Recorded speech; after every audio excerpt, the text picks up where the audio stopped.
it's my pleasure to call to the podium a friend, a colleague, and a fellow sponsor of today's luncheon, the I-8 O'Shaughnessy's Dean of the College of Arts and Letters and Professor of History, Professor John McGreevy.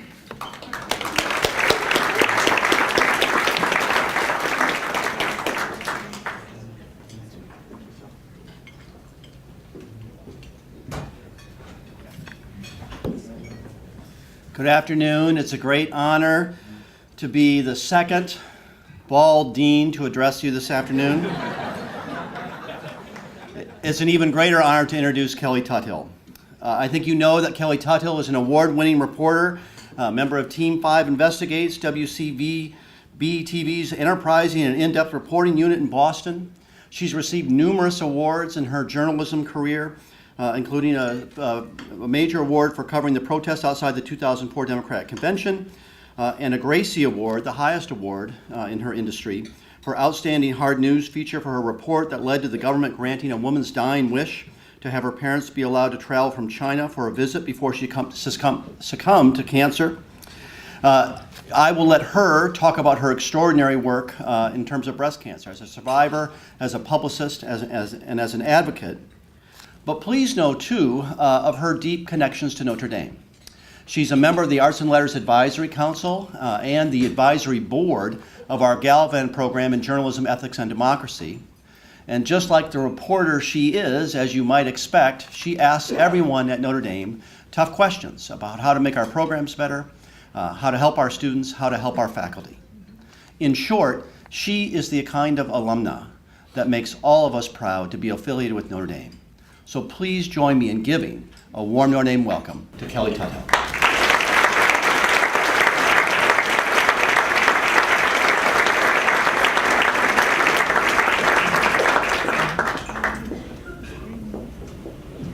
I think the provost was here, so let me just say, you two guys are doing a great job.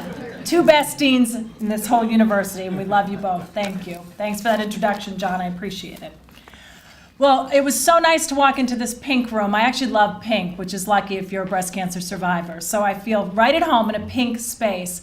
And when you walk into a room and the first person that you meet is Addie sitting at table 2, who's a 100-year-old breast cancer survivor.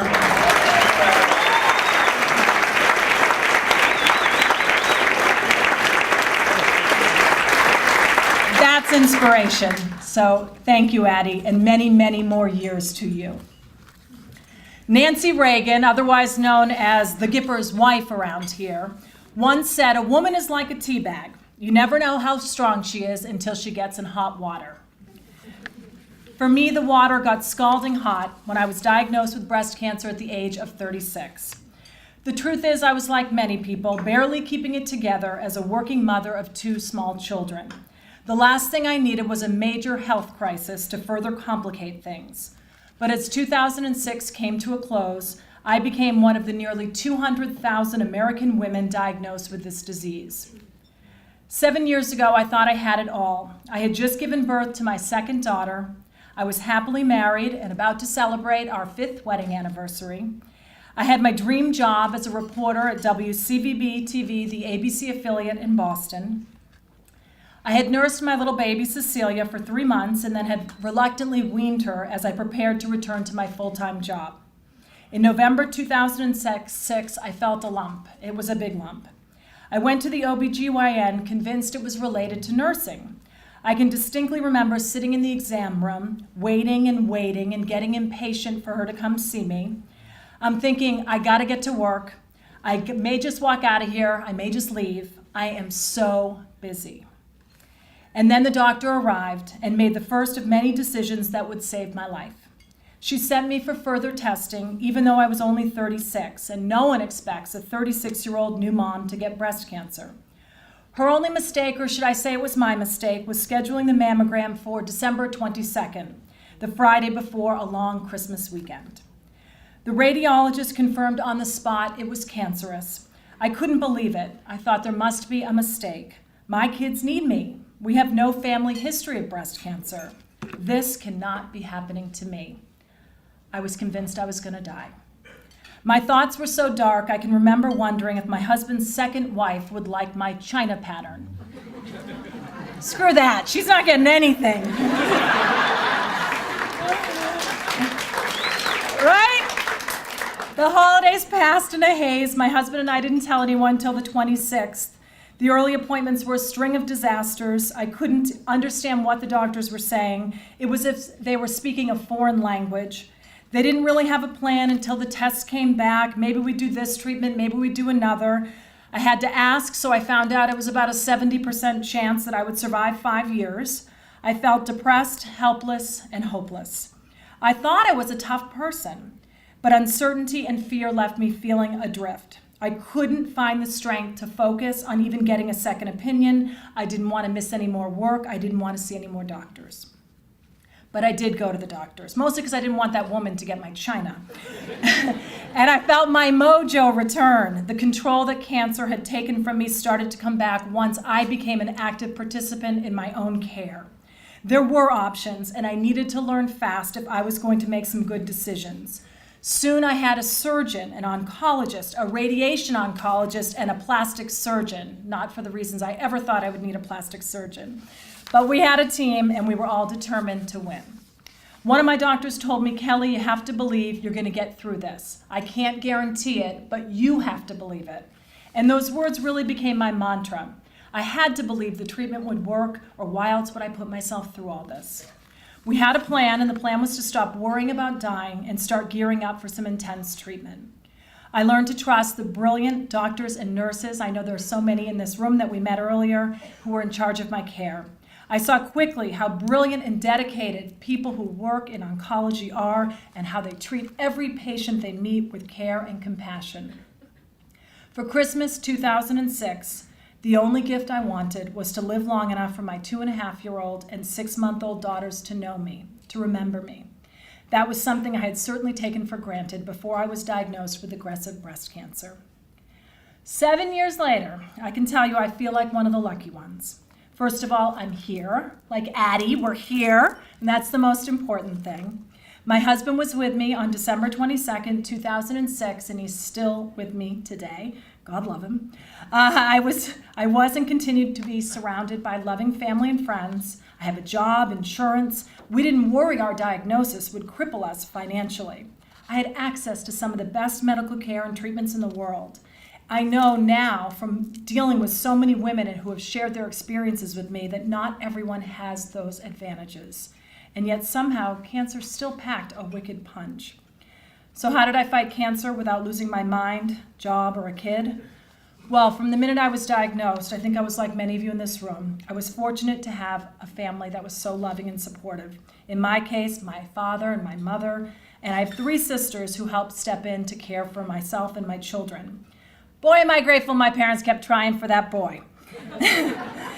What's better than 1 sister in a crisis? How about 3 sisters? They were awesome. My husband stood by me. He made it clear he meant it when he said he'd stood by me in sickness and in health.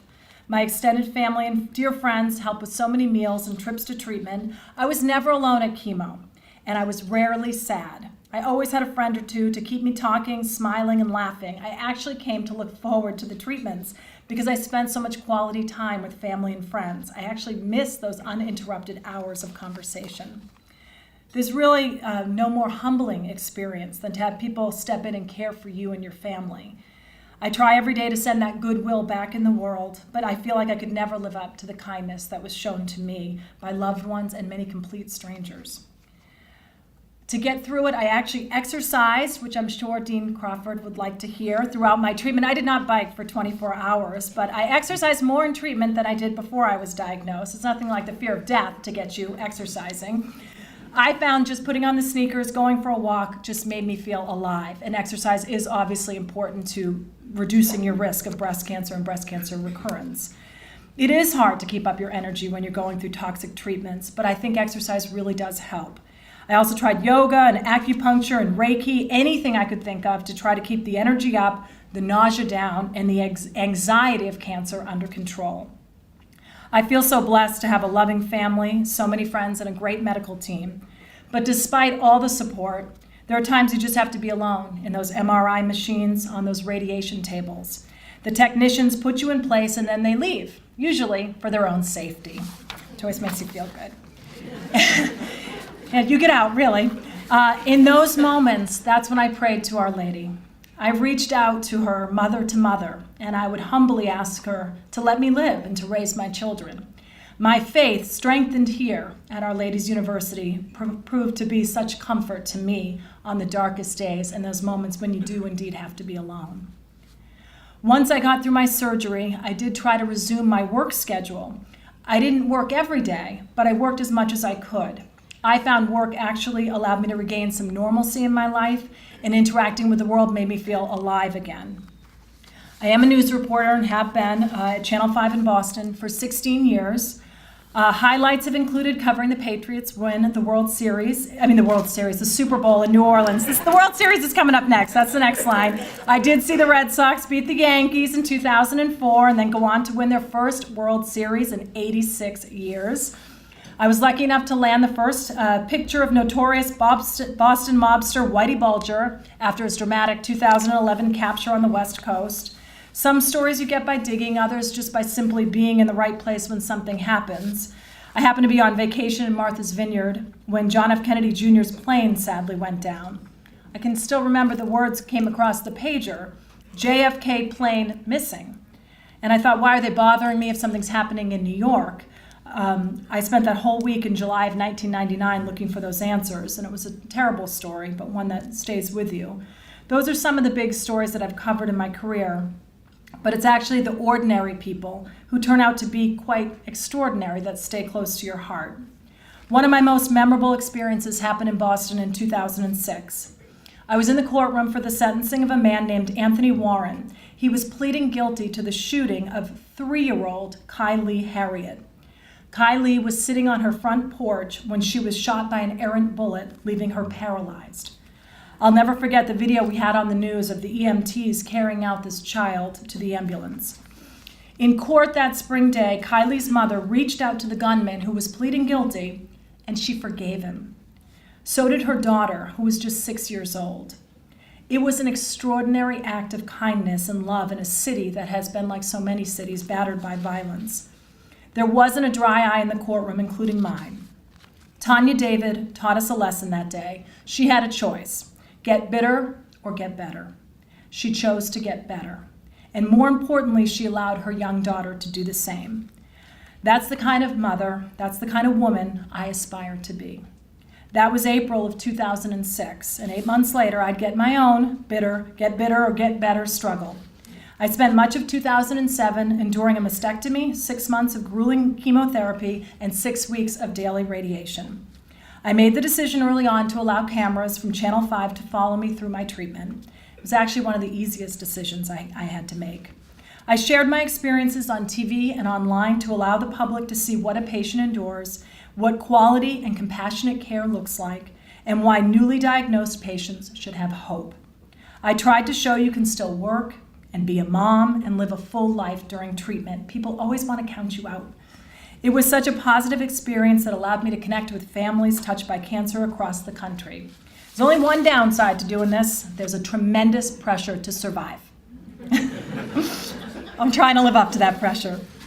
You know, one of the reasons why I decided to videotape my breast cancer treatment was I can distinctly remember learning that my dear friend and a past speaker at this event, Mary Hesburgh Flaherty, had been diagnosed for a second time with breast cancer.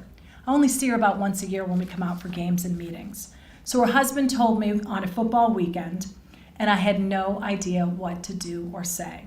So I ignored it when I saw her. She's wearing a wig, and I just didn't bring it up. I didn't want to upset her. What a moron I was. People get so freaked out about cancer, especially when they find out they have it. And so I just wanted to do what I do every day in my job. I wanted to shine a light on a topic that I think people should know about. I wanted to make it easier for the next woman. I wanted her to know what surgery looks like, how they push some chemo drugs in with a syringe, and what the radiation table looks like. And I've been so touched by the response the public's given me over the years. A woman named Shirley in Massachusetts wrote to me, "Dear Kelley, sharing your breast cancer story with the Channel 5 viewers took courage. Your heroic act may have prolonged my life. After watching your first story, I decided to do a breast exam, and there was a large lump." Another viewer, who sounds like somebody in this room, wrote, "Dear Kelley, when I was 36, I had a radical mastectomy. My son was only 11 months old. However, it may encourage you to know I've never had any more problems, and I'm now 92 years old." Love that letter. I save it and keep it with me.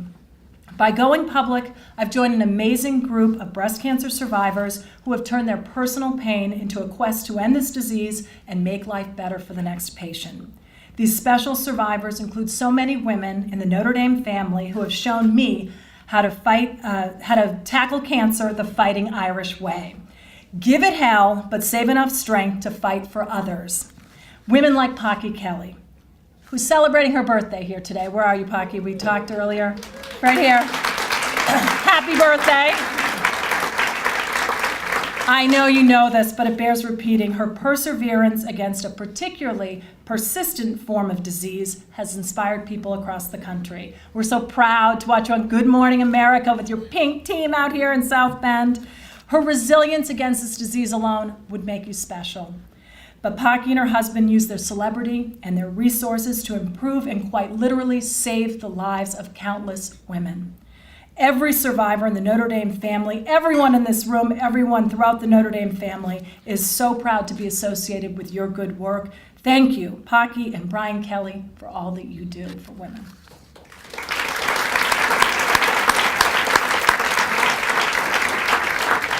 How about Joan Lennon? Part of an exclusive group of 38 people designated honorary alumni of the university.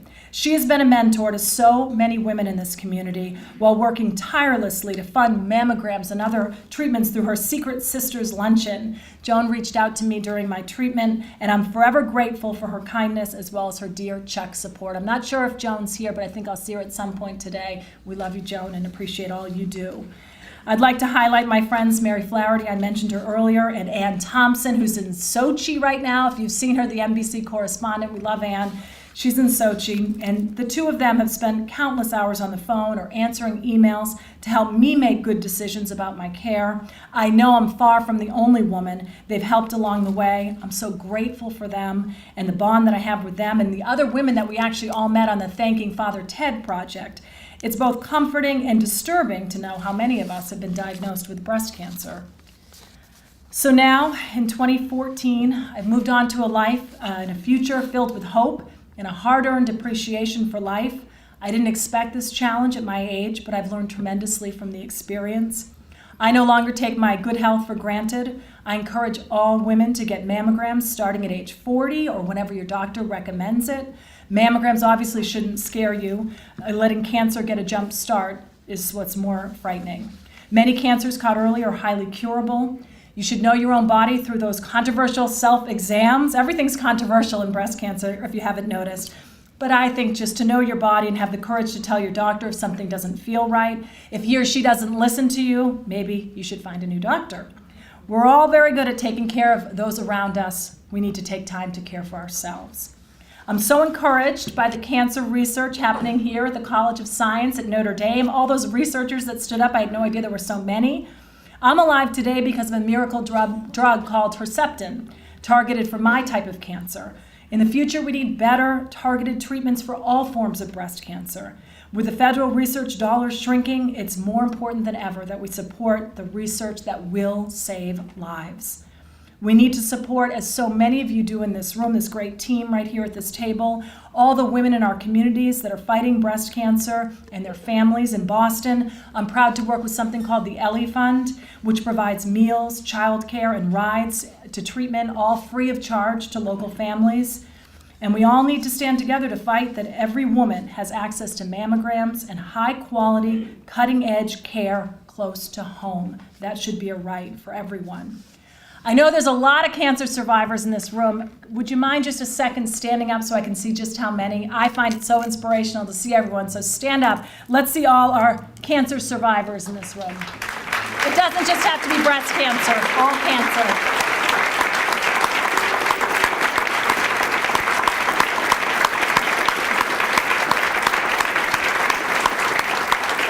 As you can see, we all get in hot water from time to time, but we emerge stronger than we ever thought possible.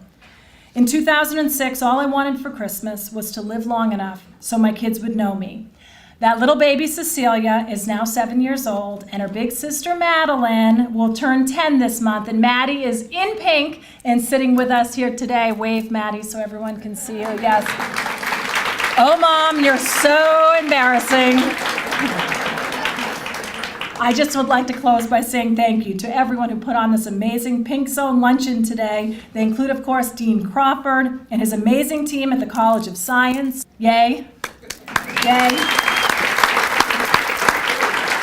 Jean Gorman, that was the only bad news getting today, was to find out she's not going to be here in a couple weeks, but we'll come see her out in California. Thank you, Jean, for all you do. And how about a big round of applause for Coach McGraw and these amazing women basketball players. Their grit and talent inspires us, and their heart that they show in supporting this cause is awesome. By working together to fight this dreaded disease, we can help make sure that every child grows up with the gift of a loving mother who, like me, hopes very much to be a grandmother someday. Thank you, and God bless.